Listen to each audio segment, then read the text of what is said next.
আমি আপনার অনেক বক্তৃতাই দেখেছি, যেমন ইসলাম ও হিন্দু ধর্মের মধ্যে সাদৃশ্য এবং আরো অনেকগুলো। আপনার বক্তৃতা আমি খুবই পছন্দ করি। বোন খুব সুন্দর একটা প্রশ্ন করলেন। তিনি বললেন যে তিনি ব্রাহ্মণিজমের একজন একনিষ্ঠ অনুসারী, কিন্তু তিনি ইসলামের বিভিন্ন বিষয় পছন্দ করেন। তার প্রশ্ন হচ্ছে যে তিনি কি ইসলামের এই সব বিষয় অনুসরণ করতে পারেন এবং একই সাথে তারা ব্রাহ্মণিজম চর্চা করতে পারেন। তিনি আমার অনেক লেকচার দেখেছেন এবং অনেকটা পছন্দ করেন। বোন, প্রথমে আপনাকে বলি যে ইসলাম বা মুসলমান হওয়া কোনো উপাধি নয়। ইসলাম আবিধানিকভাবে বোঝায় শান্তি, যা পাওয়া যায় নিজেকে আল্লাহর কাছে সমর্পণ করে। তাই যে কোনো মানুষ যদি সে তার ইচ্ছা অনিচ্ছাকে আল্লাহর কাছে সমর্পণ করে তাহলে সে একজন মুসলিম। শুধুমাত্র মোহাম্মদ, জাকির, আব্দুল্লাহ, সুলতান, শাকির নাম হলে মুসলমান হওয়া যায় না, বা ফাতিমা, আয়েশা, এসব নামগুলো আপনাকে মুসলিম বানাবে না। মুসলমান মানে যে তার ইচ্ছা অনিচ্ছাকে আল্লাহর কাছে সমর্পণ করে। তো প্রথমেই খুঁজে বের করতে হবে আপনাকে মহান আল্লাহর আদেশ কি। বোন বলেছেন যে তিনি ব্রাহ্মণিজমের একজন একনিষ্ঠ অনুসারী এবং তিনি ইসলামেরও বিভিন্ন বিষয় পছন্দ করেন। আর তিনি আমার অনেক টেপ, অনেক বক্তৃতা দেখেছেন যার মধ্যে ইসলাম ও হিন্দুইজমের সাদৃশ্য আছে। যদি এটা দেখে থাকেন তাহলে উত্তর দেওয়াটা আমার জন্য সহজ হবে, আপনার পক্ষে বোঝাটাও সুবিধা হবে। আপনি যদি দেখে থাকেন আমার হিন্দুইজম ইসলামের সাদৃশ্য নিয়ে বক্তৃতা, যেটা আমি বোধহয় প্রথম শান্তি সম্মেলন চেন্নাইয়ে দিয়েছিলাম, ইসলাম ও হিন্দু ধর্মের মধ্যে সাদৃশ্য। বোন, আপনি যদি ভেবে দেখেন, এমনকি যদি হিন্দু ধর্মের বইগুলোও পড়ে থাকেন, হিন্দু ধর্মগ্রন্থগুলো বলে যে নিজের ইচ্ছাকে ঈশ্বরের কাছে সমর্পণ করবেন। কিন্তু আমি যেটা বললাম যে সময়ের সাথে সাথে পূর্বের সকল ধর্মগ্রন্থ আগের মতো অবিকৃত অবস্থায় নেই। সেগুলো বিকৃতি এসেছে, জালিয়াতি হয়েছে, দুর্নীতি ঘটেছে। বেশিরভাগ পণ্ডিতগণই এই ধর্মগুলোর বিষয়ে, হোক সেটা হিন্দুইজম অথবা হোক খ্রিস্টানিজম অথবা ইহুদি ধর্ম, তারা একমত যে তাদের ধর্মগ্রন্থগুলো অবিকৃত রূপে সংরক্ষিত নেই। আর আপনি যদি আমার বক্তৃতা শুনে থাকেন, আমি শুরুতে যা বলেছিলাম, মহাভারত একটা গল্প যা অর্জুনের পিতামহ কর্তৃক বর্ণিত। এতে আছে ৮,০০০ শ্লোক। এরপর সময়ের সাথে সাথে পরিবর্তিত হতে হতে এতে চলে এলো ২৪,০০০ শ্লোক। এখন এর মধ্যে আছে ১,০০,০০০-এরও বেশি, ১,০০,০০০-এর বেশি শ্লোক। এটি কার কথা? মহাভারতের পণ্ডিতগণের। তো সময়ের সাথে সাথে সেগুলোতে হস্তক্ষেপ হয়েছে, তথ্য বিকৃতি ঘটেছে, কিন্তু তা সত্ত্বেও এরকম পরিবর্তনের পরও সবগুলো ধর্মগ্রন্থেই সর্বশক্তিমান ঈশ্বরের বাণী অবশিষ্ট রয়েছে।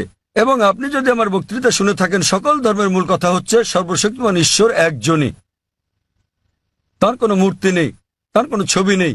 সবগুলো ধর্মই বলে থাকে ঈশ্বর একজনই। আপনি হয়তো শুনেছেন আমার লেকচারে আমি বলেছিলাম বিভিন্ন জায়গায়, যেমন ছান্দোক্য উপনিষদে অধ্যায় নম্বর ৬ অনুচ্ছেদ নম্বর ২ শ্লোক ১, মহান ঈশ্বর এক অদ্বিতীয়। এবং শ্বেতাবতার উপনিষদ অধ্যায় নম্বর ৪ শ্লোক নম্বর ১৯ এবং যজুর্বেদ অধ্যায় ৩২ শ্লোক ৩ বলা আছে, মহান ঈশ্বরের কোনো প্রতিমা নেই, তার কোনো ছবি নেই। প্রতিমা মানে হচ্ছে মূর্তি, ফটোগ্রাফ, রেখাচিত্র, ছবি, ভাস্কর্য, মূর্তি, পুতুল। তাই ঈশ্বরের কোনো প্রতিমূর্তি নেই, কোনো ফটোগ্রাফ নেই, কোনো রেখাচিত্র নেই, কোনো ছবি নেই, কোনো ভাস্কর্য নেই, কোনো মূর্তি নেই, কোনো পুতুল নেই। তাই সকল ধর্মগ্রন্থই জোর দেয় সর্বশক্তিমান ঈশ্বরের একত্বের উপর। আর হিন্দু ধর্মের ব্রহ্মসূত্রটি হচ্ছে एकम ब्रह्म द्योतय नास्ते नैना नास्ते किंचन, भगवान एक ही है, दूसरा नहीं है, नहीं है, नहीं है, जरा भी नहीं है। ঈশ্বর একজনই, দ্বিতীয় কেউ নেই, কেউ নেই, কেউ নেই, কোথাও কেউ নেই। এবার আসি মূল প্রশ্নে, যা হলো একজন কট্টর ব্রাহ্মণ হয়েও আপনি ইসলামের শিক্ষা অনুসরণ করতে পারবেন কিনা।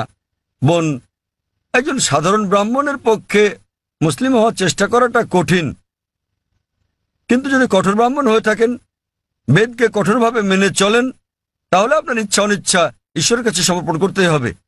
আপনি যদি সাধারণ ব্রাহ্মণ হয়ে থাকেন যে কিছু নিয়ম মানেন আবার কিছু মানেন না, তাহলে আপনার পক্ষে ঈশ্বরের কাছে নিজের ইচ্ছাকে সমর্পণ করা কঠিন হবে। কিন্তু যদি কঠোর ব্রাহ্মণ হয়ে থাকেন, বেদকে কঠোরভাবে মেনে চলেন, তাহলে আগে আমি যা বলেছি আপনাকে মানতেই হবে। 3টি পংক্তি আমি বলেছি যে আপনাকে এক ঈশ্বরে বিশ্বাস করতে হবে, আপনি মূর্তি পূজা করতে পারবেন না। আপনাকে বিশ্বাস করতে হবে যে ঈশ্বর এক, তার কোনো প্রতিচ্ছবি নেই, কোনো ফটোগ্রাফ নেই, কোনো মূর্তি নেই। এবং যদি আপনার ধর্মগ্রন্থগুলো পড়ে থাকেন, সেগুলোতে সর্বশেষ এবং চূড়ান্ত নবী মোহাম্মদ সাল্লাল্লাহু সাল্লামের আগমনের কথা উল্লেখ করা হয়েছে।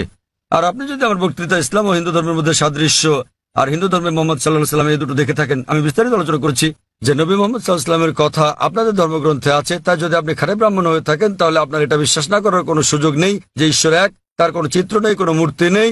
এবং আপনাকে এটা বিশ্বাস করতে হবে যে মহান ঈশ্বরের সর্বশেষ দূত, সর্বশেষ বার্তাবাহক কল্কি অবতার হচ্ছেন নবী মোহাম্মদ সাল্লাল্লাহু সাল্লাম।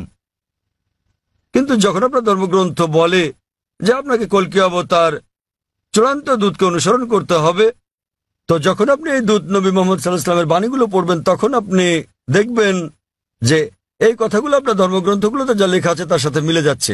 আবার একই সাথে দেখবেন এটা আপনার ধর্মগ্রন্থের অনেক কথার বিরুদ্ধে যাচ্ছে। তো এখন আমরা মনে করি যে কোরআন সর্বশক্তিমান আল্লাহর শেষ ও চূড়ান্ত নির্দেশনা যা নাজিল করা হয়েছিল সর্বশেষ ও চূড়ান্ত নবী মোহাম্মদ সাল্লাল্লাহু আলাইহি সাল্লামের উপরে। এই কোরআন হলো ফোরকান, এটা হলো ন্যায় এবং অন্যায়ের পার্থক্যকারী। তাই কোরআনের সাথে যা যা মিলে যায় সেটা যদি বাইবেলে উল্লেখ থাকে অথবা থাকে বেদে অথবা মহাভারতে অথবা রামায়ণে, নিশ্চিতভাবে আপনি ধরে নিতে পারেন যে তা হয়েছে সর্বশক্তিমান ঈশ্বরের ইচ্ছা ও আদেশ অনুসারেই। যদি সেটা বিরুদ্ধে যায় আপনাকে মানতে হবে যে এটা হচ্ছে সর্বশক্তিমান ঈশ্বরের ইচ্ছা ও আদেশের বিপরীত। তাই আপনি যদি একনিষ্ঠ ব্রাহ্মণ হন, ব্রাহ্মণিজম চর্চা করে থাকেন, আপনাকে এক ঈশ্বরে বিশ্বাস করতে হবে, মূর্তি পূজার বিরোধিতা করতে হবে। আর আপনি যদি আমার সেই বক্তৃতা ইসলাম ও হিন্দু ধর্মের সাদৃশ্য শুনে থাকেন, সেখানে যা বলা হয়েছে আপনি যদি কমপক্ষে সেগুলো অনুসরণ করেন তাহলে অন্যগুলো বাদই দিলাম আমি, শুধু সেই জিনিসগুলো বাকি সবকিছু বাদ দেন, তাহলে আমি মনে করি ইনশাল্লাহ এগুলো আপনাকে জান্নাতে নেওয়ার জন্য যথেষ্ট হবে ইনশাল্লাহ। তাই আপনি যদি আমার বক্তৃতা ইসলাম ও হিন্দু ধর্মের মধ্যে সাদৃশ্য শুনে থাকেন, সর্বশক্তিমান ঈশ্বরের একত্ববাদ সম্বন্ধে, নবী মোহাম্মদ সাল্লাল্লাহু আলাইহি সাল্লাম সম্বন্ধে, কিভাবে তালাত আদায় করা যায়, মদ খাওয়া যাবে না, শুকরের মাংস খাওয়া যাবে না, যা কোরআনের সাথে সাথে আপনাদের ধর্মগ্রন্থ বলা আছে, আপনাদের বেদে শালীনতার বিষয়ে বলা আছে যে মহিলাদের নিজেদের আবৃত রাখা উচিত, যা কোরআনেও বলা আছে। তাই আমার সেই বক্তৃতায় যা যা আমি বলেছি আরো অনেক বিষয় আছে, কিন্তু আপনি যদি শুধু এই বিষয়গুলো ভালোভাবে অনুসরণ করেন বোন, ইনশাল্লাহ এগুলো আপনাকে এই পরীক্ষায় পাশ করিয়ে দেওয়ার জন্য যথেষ্ট। আপনি চাইলে আরো অনেক কিছু অনুসরণ করতে পারেন, কিন্তু কমপক্ষে এই বিষয়গুলো, এই প্রধান বিষয়গুলো যা আমি উল্লেখ করেছি, কিন্তু আপনার ধর্মগ্রন্থে যা বিতর্কিত আপনার তা অনুসরণ করা উচিত নয়, কারণ আপনাদের পণ্ডিতগণই বলেন যে এটা সময়ের আবর্তনে পরিবর্তিত হয়ে গেছে। আমাদের বুঝতে হবে যে এই বিষয়গুলো হচ্ছে তথ্য বিকৃতি, হস্তক্ষেপিত, সত্যের অতিরঞ্জন। তাই মিলগুলো শুধু অনুসরণ করেন, ইনশাল্লাহ আপনি একজন ভালো ব্রাহ্মণ হতে পারবেন। আপনি নিজ ধর্মগ্রন্থের অনুশাসন মেনে চলেন, জাফর খান এবং কোরআনের সাথে মিলে যায়, এবং ইনশাল্লাহ একজন নিয়মনিষ্ঠ মুসলমানও হতে পারেন। তো আশা করি ইনশাল্লাহ যে সর্বশক্তিমান আল্লাহ আপনাকে হৃদায়ত দান করুন। বোন আপনি কি বিশ্বাস করেন ইসলাম ও হিন্দু ধর্মের সাদৃশ্য নিয়ে আমি আলোচনায় যে কথাগুলো বলেছিলাম? হ্যাঁ স্যার, পুরোপুরি। বোন আমার লেকচারের কথাগুলোর সঙ্গে আপনি একমত?